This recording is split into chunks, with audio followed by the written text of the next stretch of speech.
Hey folks, before we get started, I just wanted to tell you, you can unlock unlimited access to political news, commentary, opinion, and a whole lot more at inforum.news/port for only 99 cents a month for your first 3 months. Hurry, get this limited time offer at inforum.news/port now.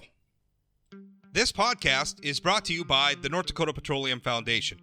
From heating our homes, empowering our vehicles, to cell phones, clothing, and medical equipment, oil and natural gas makes everyday life better. North Dakota Oil and Natural Gas, advancing the possibilities. Learn more at ndpetroleumfoundation.org.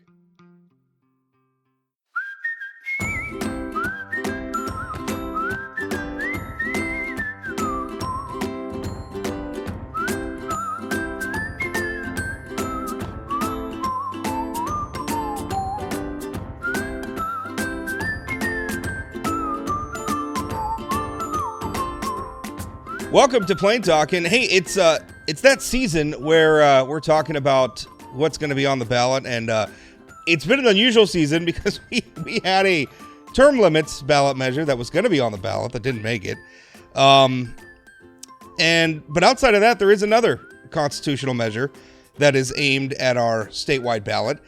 They just submitted their signatures not that long ago, and what this ballot measure does, and I'm gonna allow my guest, Jeff Zent, who is on the sponsoring committee for the measure, explain it here in a moment. But essentially, it's aimed at how we go about amending the state constitution through the ballot measure process. The committee turned in 910 petitions to Secretary of State Al Jaeger's office. They contained approximately 33,624 signatures. They need 31,164 signatures to be valid in order for it to be placed on the November ballot. So with no further delay, let's talk with Mr. Jeff Zarling himself. Jeff, how you doing? I'm doing well. Thanks. Rob, how are you? Good. Thanks for being on the show. So tell us, what does the measure do? So the measure modifies the constitutional measure process, where it requires that a measure address a single issue and receive 60% approval to pass. Currently today, it requires a simple majority, the same as a statutory measure. Both require a simple majority of 50% plus one to pass. We know anybody who went to grade school is aware of the fact that amending the national constitution is not a matter of a simple majority vote. It requires supermajorities in both houses of Congress and then a supermajority vote in a supermajority of the states. It is an arduous process because at the federal level and in the process designed by our founders, we recognize that the constitutional law, whether at the national level or the state level, is not the same as statutory law. So, it's different. It's a higher level, but we don't necessarily do that in North Dakota. I guess the one way we do that is the legislature can't unilaterally amend the Constitution. If the legislature passes a constitutional amendment, it has to be voted on by a majority of the people. But ultimately, every constitutional amendment goes before North Dakota voters. But there, it's only required a simple majority vote. So it does make that change. The other change, and I'm looking, it's actually a very easy piece of law to read, unlike a lot of the ballot measures that get circulated that might contain dozens of pages of arcane legal changes. I'm actually holding a copy of the proposed amendment right here in my hand, and it's one page.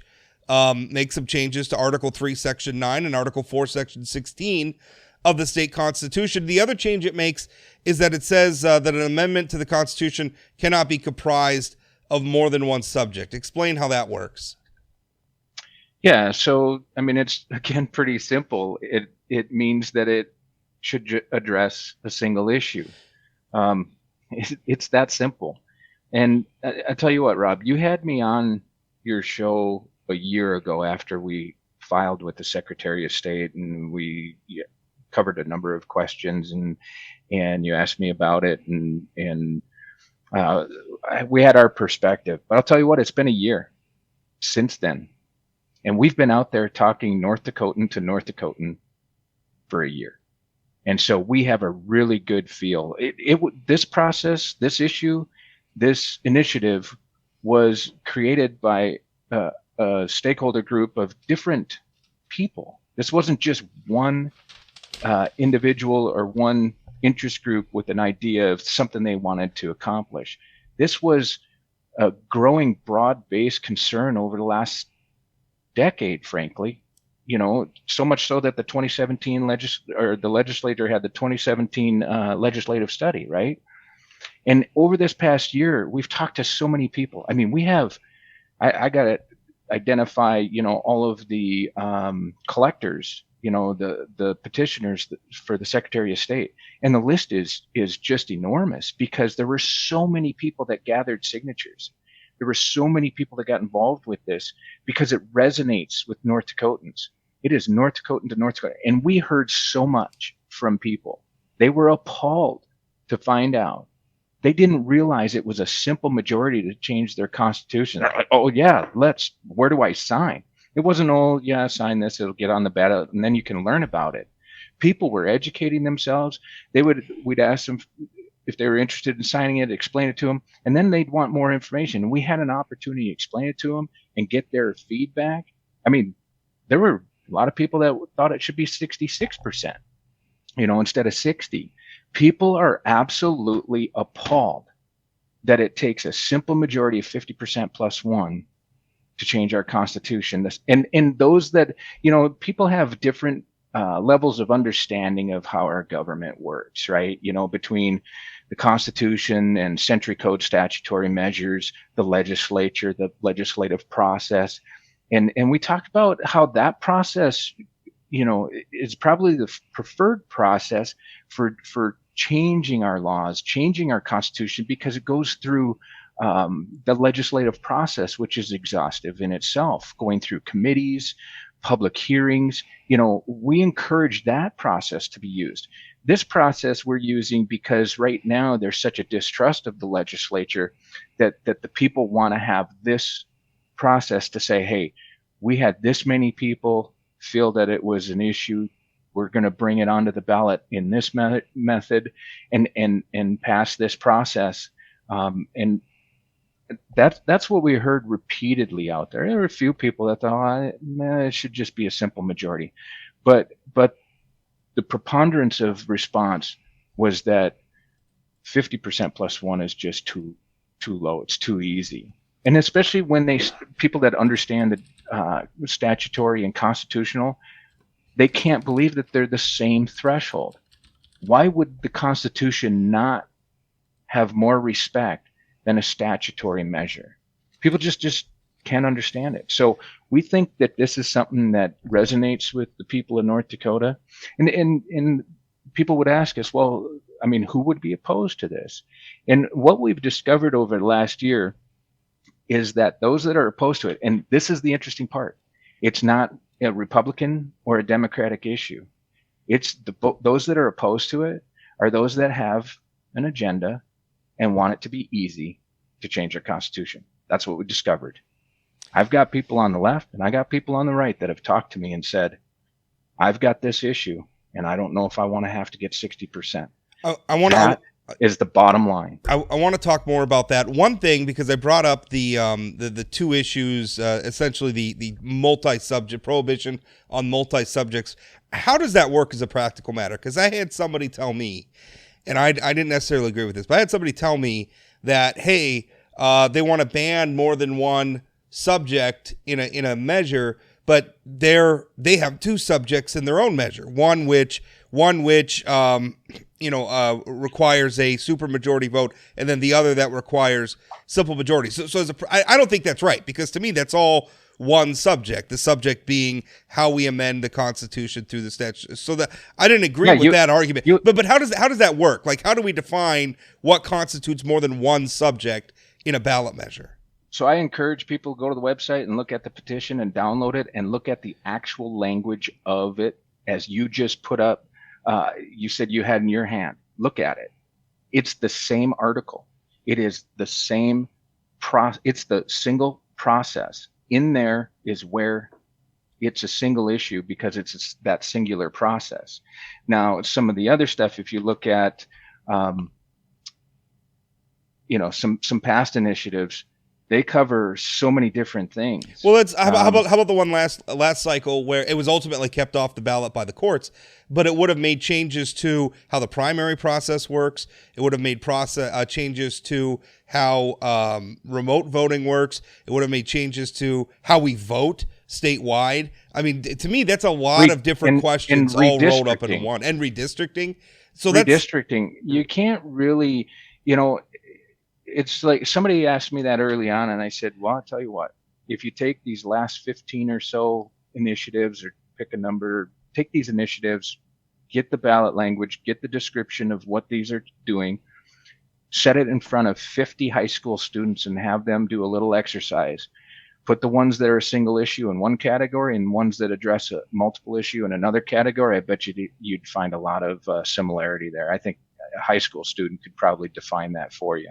But in reality, it's the Secretary of State's responsibility to evaluate that with the consultation of the Attorney General's office.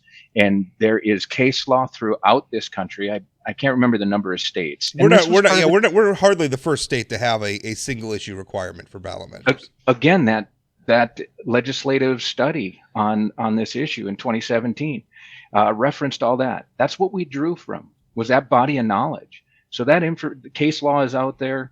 And Jonathan, who was on that study, who we also consulted with, and he was a sponsoring committee member. He's a constitutional attorney, and he helped inform that as well. So we feel it's a pretty understandable process. I think we can't ignore, I think, the context that this debate is going to be happening in. And you couldn't have possibly have known that this was going to be the turn of events. But, I mean, this is the second cycle in a row now where we've had a constitutional measure kept off the ballot because of problems in the process. And I think if we enlarge the window a little bit, we can look at you look at Marzy's Law, which was ultimately approved by voters, but was backed exclusively by a California billionaire. You look at something like the Ethics Commission measure, which was backed by a lot of money from a very small number of left-wing out-of-state groups. It becomes a point. I think people like to think of the initiated measure process as one that is participated in by citizen activists, right? We think it's a grassroots effort. You go out there, you collect signatures. It's the citizens acting, and that's very much the tenor of the people who are already organizing to oppose your measures. They're out there saying, we're protecting the rights of the people to do this. And I think you've got to look at this process. And I know your measure doesn't address a lot of these problems, although I support it, and I think it's a step in the right direction. But I think we as a state need to do some thinking about how this process to amend our state constitution, and frankly to amend our statutes as well, although your measure doesn't address that. I think we have to think about it because it is not what you think it is right now. It is increasingly, as you alluded to, the sort of people who are going to come out of this are deep-pocketed special interest groups that want to short-circuit the legislative process in North Dakota to get their issues through with as little scrutiny as possible. That bothers me, which is why I support this, because, hey, let's raise the bar on that process a little bit because people are abusing it. I think, again, I've learned a lot over the last year of talking with North Dakotans and better understanding all of this process. And it was a half a year before that I got involved with, a number of stakeholders and groups that were concerned about this process. And what I've learned, and we put this information together, and we did include the funding sources, because it's just part of the process, who's behind it, where does the money come from? It's all part of the reporting process. And so that's why that information is included. And so I think what we discovered is there's some accuracy to what you're saying, that there's a lot of outside influence and interest on this, and then it becomes one thing I found was it seems like there's national groups that go state by state and make this happen. They find somebody in a state to carry this water for them, but it's really their interest. And I think you pointed out a couple of those, and that tends to bother people. And you're saying that the perception is that this is a grassroots thing, this is a North Dakota thing. There's actually examples of it on there. The modern farming and ranching practice, that was Farm Bureau, I believe, Sure. and look at the funding. It was only $158,000. That's the funding for that. It's because it was a grassroots. It was North Dakotans talking to North Dakotans, so they didn't need a lot of money to convince North Dakotans about their issue because it was a North Dakota issue. I think you'll find the same with ours in our reporting, that the funding comes primarily out of North Dakota. There's, I think, one donor that will show up as out-of-state funding just because it is a North Dakotan-based PAC, but because it's a PAC, I think it reports as out-of-state. And so it's more about what is the true intent of the group. And I think you'll find with ours, this is North Dakotans talking to North Dakotans. And I think I was questioned by a reporter last year from, I think, the Minot Daily, and she says, well, you point out this out-of-state money, and if you require 60%, it's going to drive more out-of-state funding to get to the 60%. And I argue just the opposite. It's going to require it to be a North Dakota-based issue, or more than North Dakotans involved. And that modern farming one in 2012 is an example of that. They spent $158,000, and I think they had in the 70th or 80th percentile of approval on that one. And so they didn't have to spend a lot of money, whereas the others are spending $1, $2, $3 million. Yeah. If it's not North Dakotans talking to North Dakotans, yeah, maybe they have to spend that money. Some parts of this are tricky because, I mean, the U.S. Supreme Court has come down and said that political spending is free speech. So it has First Amendment protection. So if you want to talk about, well, do we have a problem with these big groups just coming in and hiring mercenaries to go out and collect signatures? Well, there's really not a lot we can do about that. The courts have said we can't prohibit that practice. If you want to talk about these groups that come in and they have, multi-million-dollar marketing campaigns to slam their measures through, well, there's not a lot we can do about that. Like it or not, money is speech in terms of politics. So that's the world we're living in. But the one thing we can do is we can say, listen, if we're going to amend our Constitution, then it has to be, first of all, we're not going to bamboozle voters by packing a whole bunch of disparate proposals into one measure, like they tried to do last cycle with I hate to even call it reform because it wasn't reform, but that big elections measure that ultimately wasn't on the ballot. And also, it's going to take just more than a simple majority of North Dakotans who say yes, we're going to amend our Constitution. One quick question. I have the text here in front of me, but I'll just ask you the question. There's two ways to initiate a constitutional amendment in North Dakota: through the ballot, through the initiated measure process, which is what you're doing, or through the legislature. Does the supermajority requirement on the ballot apply to the legislature's amendments as well? Yeah, the 60% applies to both. So we're not changing how it gets on the ballot. We're just saying once it's on the ballot, it requires it addresses a single issue and it requires 60% to be approved. And the other thing that we've heard is that this fear tactic of, well, it weakens the voice of the voter. Yeah, this is 60%. Your vote isn't going to count. It weakens your vote. It weakens the voice of the voter. I would argue just the opposite once again. We all know there is strength in what? Numbers, right? Everybody knows that. When you have to get 60%, that's strength. When somebody wins an election by 50%, we call that, barely winning. When they win by 80%, what do we call that? Landslide. We call that a mandate, right? Right. Why do we use those terms? Because there is strength in numbers. When we require 60%, that means that is a very strong issue. When you win by one vote, that is a very weak issue. It is just the opposite. So let's zoom out a little, because I've been writing a lot, and who can ignore it?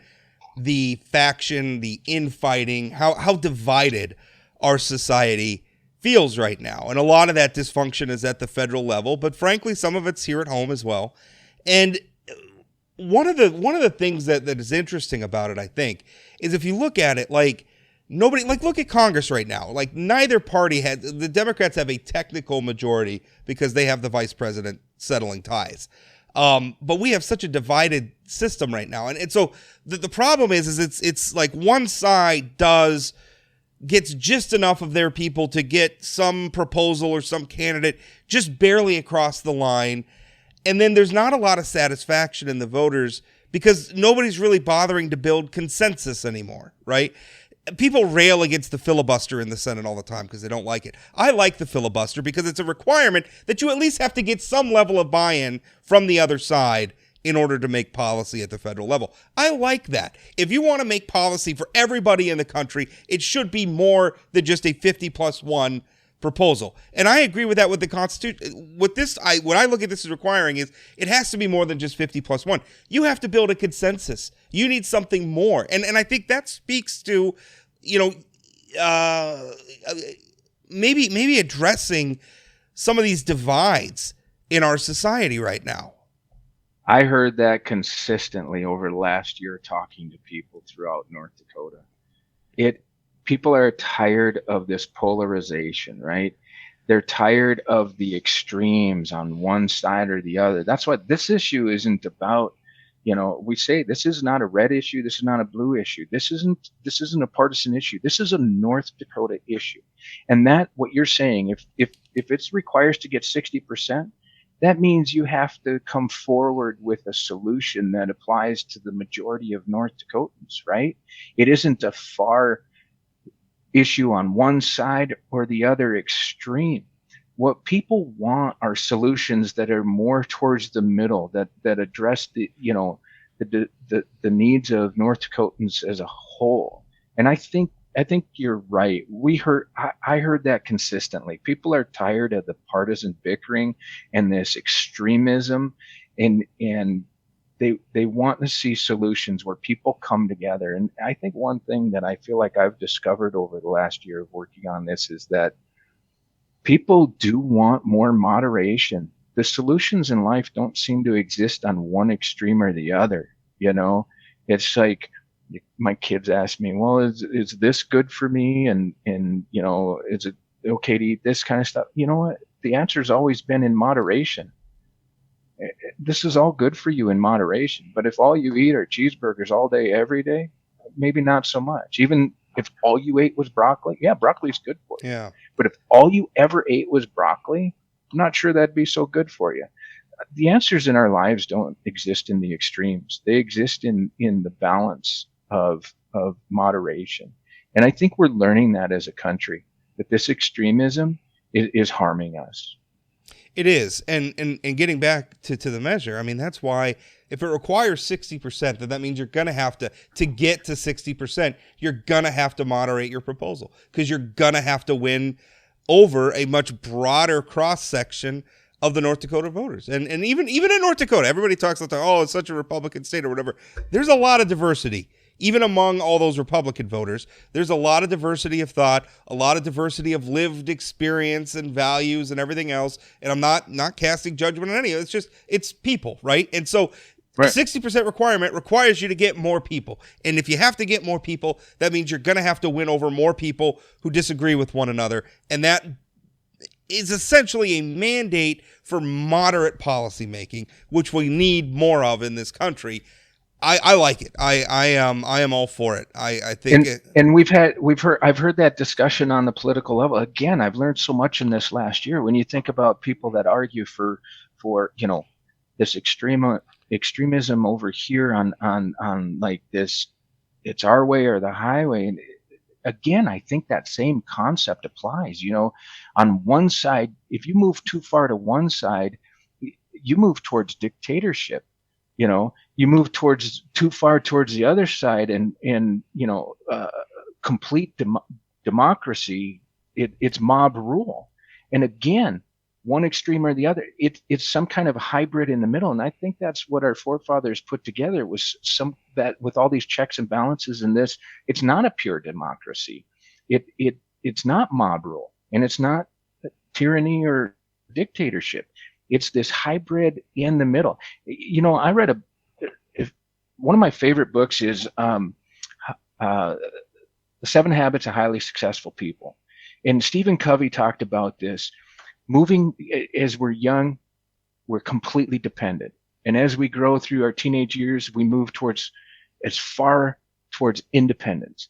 And he says where life is successful is when we move to the middle and we discover interdependence. And I think that's a fundamental base concept. I think it's a natural concept. Frankly, I'm a Christian and I have a biblical worldview. I think it's a biblical concept that solutions exist in this middle compromise. I mean, you've seen that in Solomon. I just believe that this moves us towards good solutions, good governance, when you have to talk to North Dakotans and get 60%. I agree with that. I'm sort of infamously, I don't like the initiated measure process. I've made that pretty clear. But I also recognize that it's not going anywhere. It's going to exist. And so one of my objections to it is that there aren't any, you brought up checks and balances. There aren't a lot of checks and balances in the process. You make policy in the legislature, you have to get 2 houses to sign off on it. You have to get the governor to sign off on it. Or if he vetoes it, now you have to get supermajorities to overturn the veto. And through that process, there's at least 2 committees that take a look at the bill. Those committees often make amendments. They make changes because they hear testimony from the public. They hear testimony from industry groups and business groups and social welfare groups and all sorts of different people. And they say, we have a problem with this, or we have a problem with that, or you shouldn't pass the bill at all.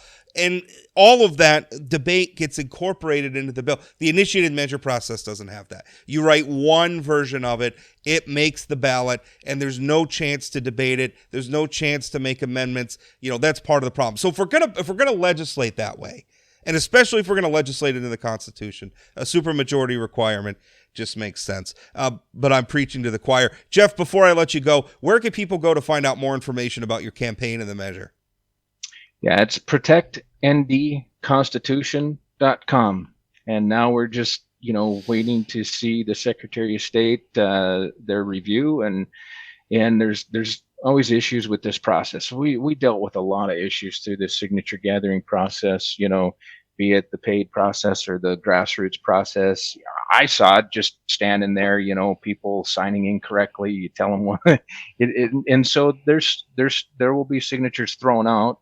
The last 3, I think, that were submitted, there were 3, 4, and 9% thrown out, something like that. So we submitted approximately almost 8% more than that's required, and so hopefully what's thrown out on ours survives that, and we make the ballot, and then we can bring our story to the voters and citizens of North Dakota and have that conversation. I hope so. Continue to have it. Yeah, I hope so, because it's a worthwhile debate. Jeff, thanks for your time this morning. Thanks, Rob.